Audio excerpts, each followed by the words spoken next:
안녕하세요. 소중한 나 무한행복 광우스님입니다. 오늘은 여러분들께 관세음보살님의 소중한 가피 이야기 들려드릴까 합니다. 우리 한국의 역사에서 가장 슬픈 사건 중에 하나가 6.25 한국전쟁이 아닌가 생각이 됩니다. 6.25 한국전쟁에서 있었던 일입니다. 그 당시에 한 소년이 있었습니다. 이 소년이 17살이 되었을 때 국군에 이제 입대를 하게 됩니다. 사실 17살 나이는 진집 대상이 아니었다고 합니다. 하지만 중공군에 의해서 대대적으로 수많은 북한군과 중공군이 밀려 내려오면서 국군에서 심각할 정도로 인력이 부족한 탓에 나이가 어렸음에도 불구하고 징집을 당했다고 합니다. 급하게 징집을 당한 이 소년은 훈련도 제대로 받지 못하고 총 쏘는 것도 제대로 익히지 못한 채 가장 최전선에 투입을 하게 됩니다. 하지만 막강한 중공군의 인해 전술의 공세에 밀려서 우리 국군이 크게 패하게 됩니다. 그때 수많은 국군 장병들이 세상을 떠나게 되고 이 소년도 어쩔 수 없이 포로로 잡히게 되었습니다. 소년은 중공군의 포로가 되게 되었고 이 중공군은 이 수많은 포로들을 북한군에 넘기게 됩니다.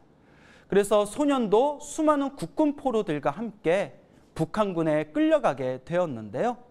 그때 북한군에 의해서 말 그대로 총알바지가 되는 그런 상황에 이르게 되었습니다.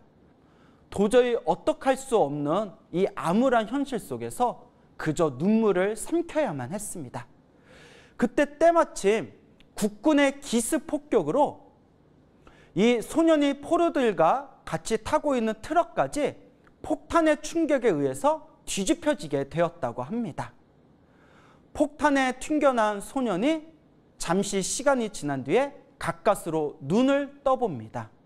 눈을 떴을 때 북한군은 물론이고 국군 포로들까지도 생사를 전혀 알 수 없는 그런 아비규환의 사태가 벌어지게 됩니다. 소년은 눈을 뜨고 잠시 몸을 움직여 봅니다. 다행히 몸에 큰 상처는 없는 듯 했습니다.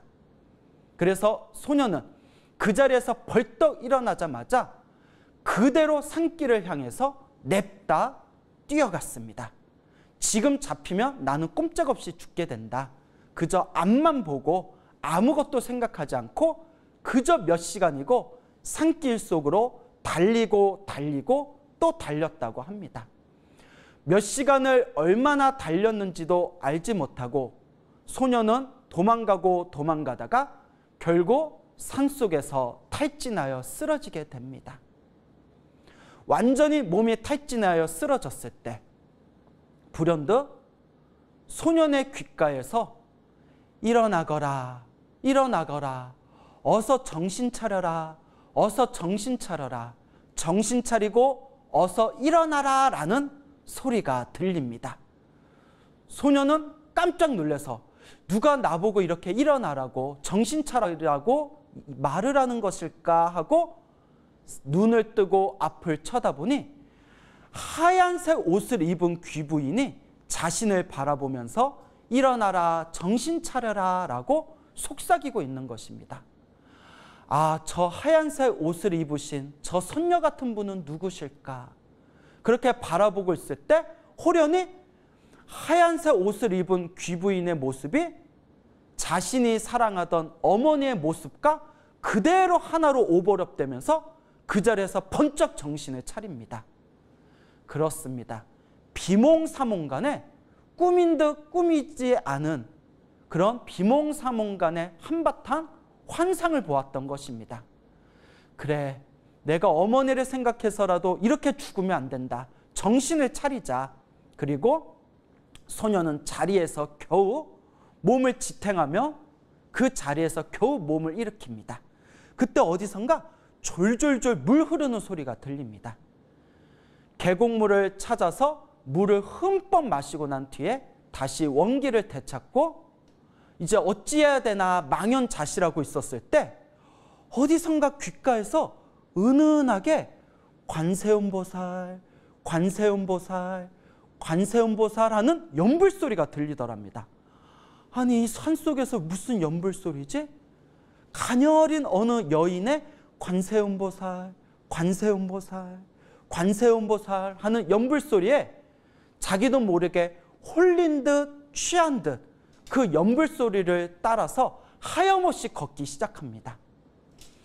몇 시간을 걷고 아무리 걸어도 그 관세음보살 소리가 끊이질 않고 계속 귓가에 들리는 겁니다. 소녀는 생각했습니다. 이 관세음보살 소리가 어디서 들리는 것일까? 이 소리를 따라가다 보면 분명히 어딘가에 절이 있을 거고 분명히 도움을 받을 수 있을 것이다. 그저 들리는 관세음보살 소리를 들으면서 끊임없이 걷고 걸으면서 힘들면 그 자리에서 쓰러져서 잠을 자고 다시 정신을 차리고 길을 걷다가 계곡물을 만나면 물을 마시고 그렇게 나무 껍질을 씹으면서 몇 날 며칠을 걷고 3, 4일을 하염없이 걸었다고 합니다.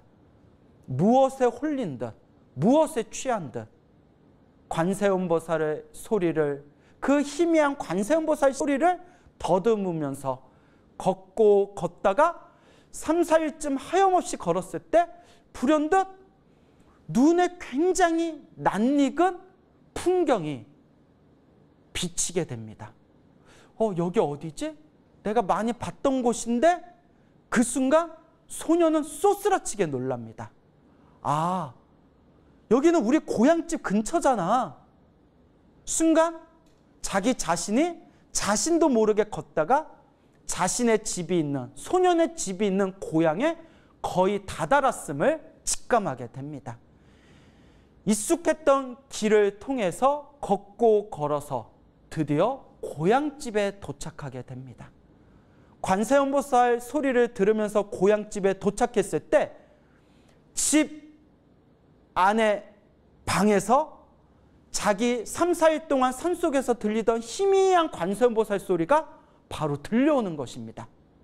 그때 소녀는 느꼈습니다. 아, 이 관세음보살 소리가 우리 어머니의 목소리였구나.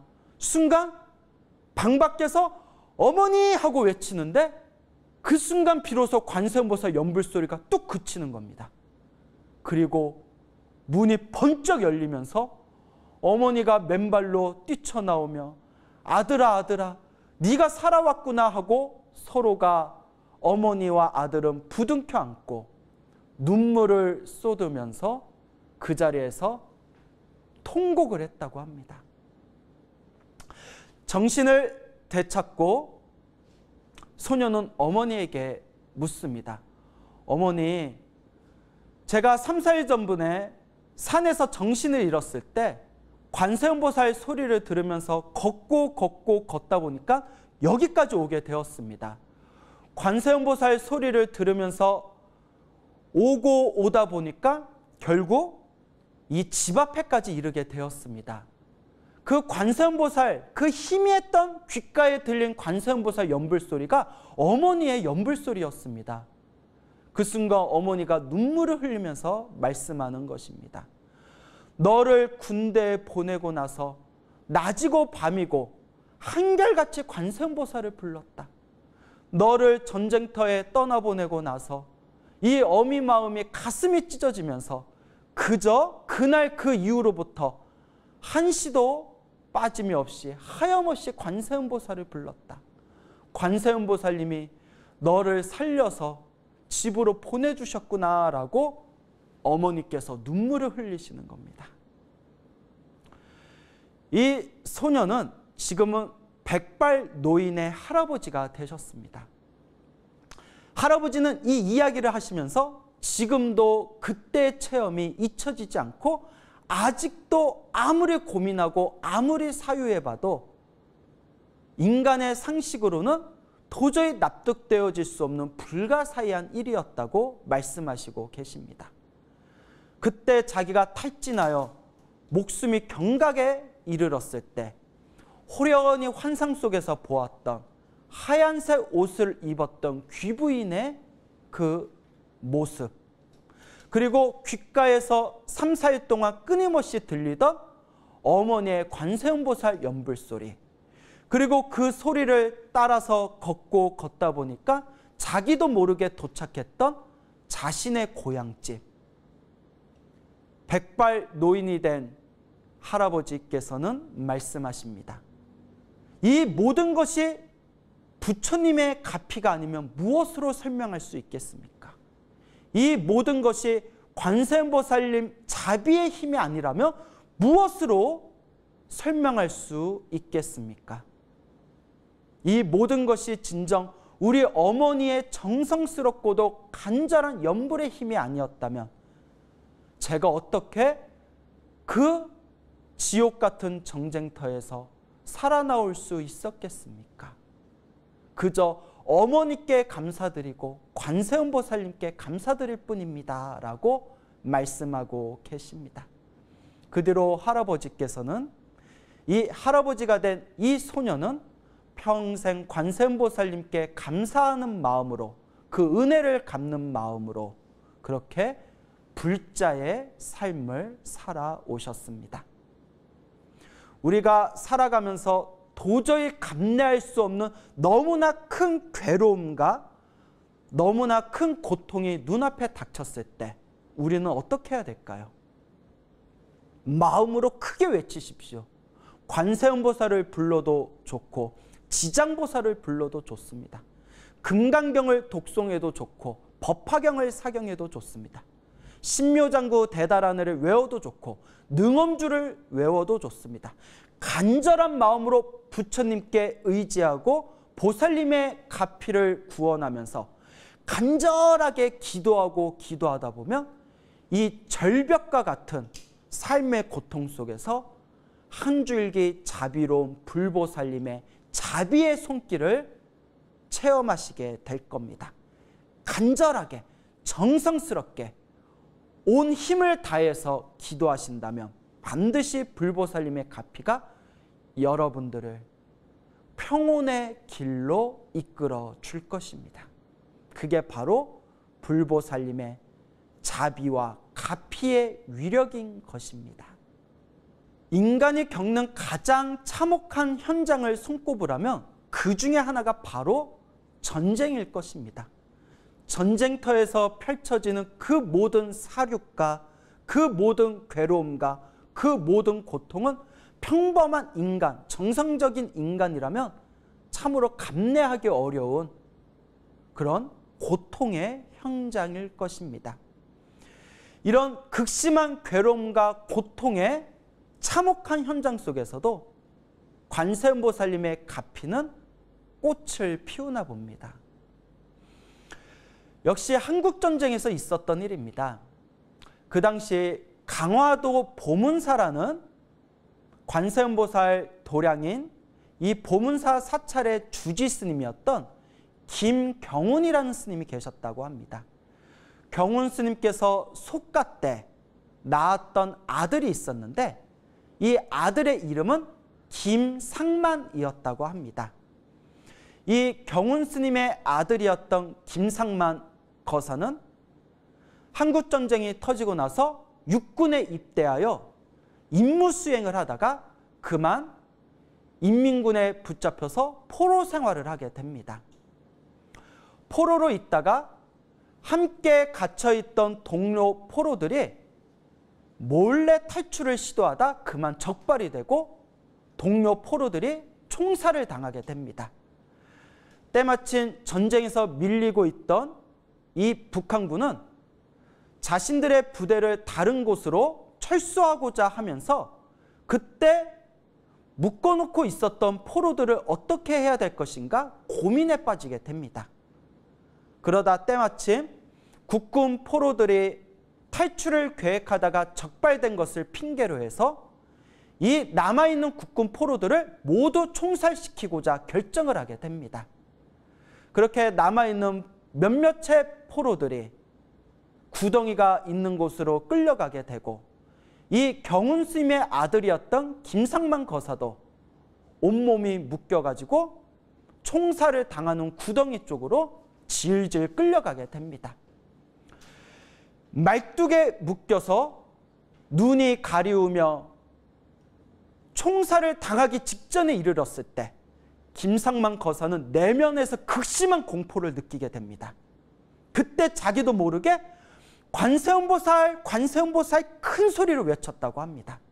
관세음보살, 관세음보살 큰 소리로 외치고 있었을 때 그때 나지막하게 어느 북한군의 목소리가 귓가에서 들렸다고 합니다.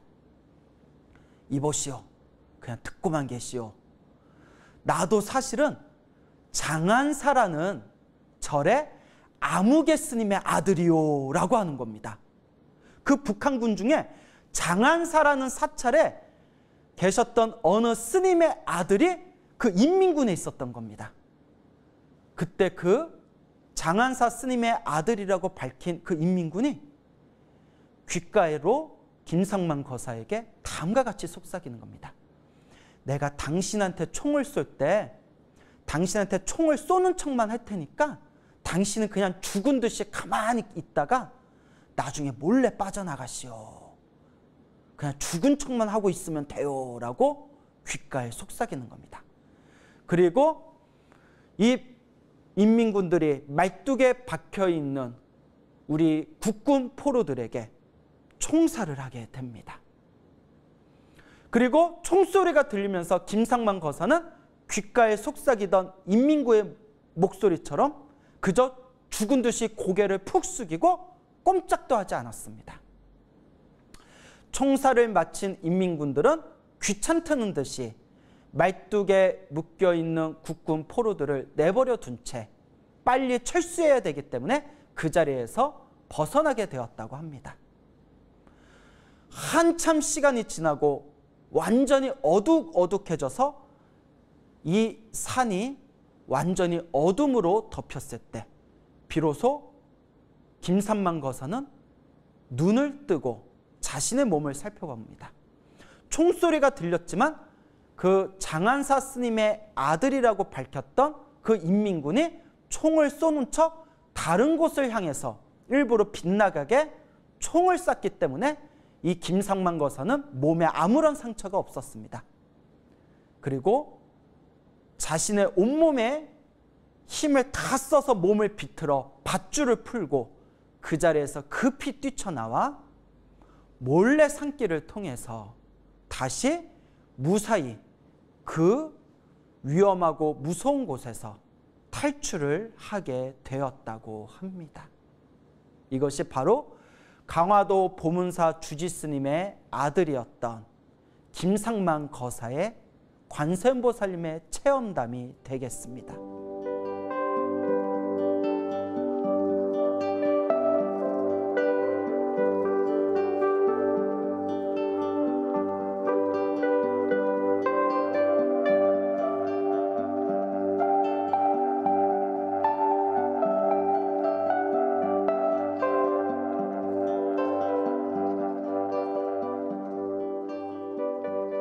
비록 지금 관세음보살님의 놀라운 가피 이야기를 들려드렸지만 한편으로 지금 들려드린 이 이야기는 마음에 많은 씁쓸함을 남깁니다. 도대체 전생에 어떤 무서운 업보들이 있었기 때문에 강화도 보문사의 아들이었던 김상만 거사는 국군이 되었고 또 장안사라는 절의 아무개 스님의 아들은 북한군이 되어서 서로가 서로 원한도 없었는데 이번 생에 총뿌리를 서로 겨누면서 싸울 수밖에 없었단 말인가? 왜 이 세상에는 전쟁이라는 참혹한 사건들이 끊임없이 터져나올 수밖에 없단 말인가? 왜 우리 인간이란 존재는 서로 싸우고 짓밟고 빼앗지 않고서는 왜 살아갈 수 없단 말인가? 라는 씁쓸함을 남깁니다. 결코 이 세상에 전쟁이 일어나서는 안 됩니다. 물론 악한 존재가 우리나라를 침범했을 때 우리의 가족과 우리의 국민과 우리의 국토를 지키기 위해서 어쩔 수 없이 방위의 차원에서 전쟁을 벌이는 것까지 우리가 막을 수는 없습니다. 당연히 우리는 지켜야 할 우리의 가족과 정의가 있으니까요. 하지만 우리의 욕심과 탐욕에 의해서 절대 무의미한 전쟁을 일으켜서는 결코 안 됩니다. 여러분들도 들어보셨던 유명한 이야기가 있습니다. 전쟁은 노인들이 일으키고 죽는 것은 청년들이다. 무서운 이야기입니다. 노인들이 전쟁을 일으키고 나가서 싸워서 죽는 것은 결국 젊은이들입니다. 전쟁은 절대 일어나서는 안 됩니다. 모든 중생들이 관세음보살님과 같은 자비의 100분의 1, 1000분의 1, 만분의 1이만이라도 우리가 실천할 수 있다면 이 세상의 전쟁은 사라지고 모든 존재들이 평온하게 살아갈 수가 있을 겁니다. 하지만 우리 중생들의 업보가 너무 두껍고 우리 중생들의 탐욕과 성냄과 어리석음은 너무나 강하기 때문에 관세음보살님의 만분의 1만큼의 자비심도 우리는 실천하면서 살지를 못하고 있습니다. 이게 중생의 업보인가 봅니다. 그 업보를 닦아내고 그 중생들의 탐욕과 성냄과 어리석음을 소멸하고 관세음보살님의 자비심을 닮아가는 과정 하나하나가 바로 수행이고 정진인 것입니다. 불보살님의 가피는 분명히 있습니다. 정쟁같이 끔찍한 곳에서도 반드시 불보살님의 가피는 꽃을 피우나 봅니다. 하지만 전쟁은 일어나서는 안 됩니다. 그래서 우리 중생들은 수행을 해야 됩니다.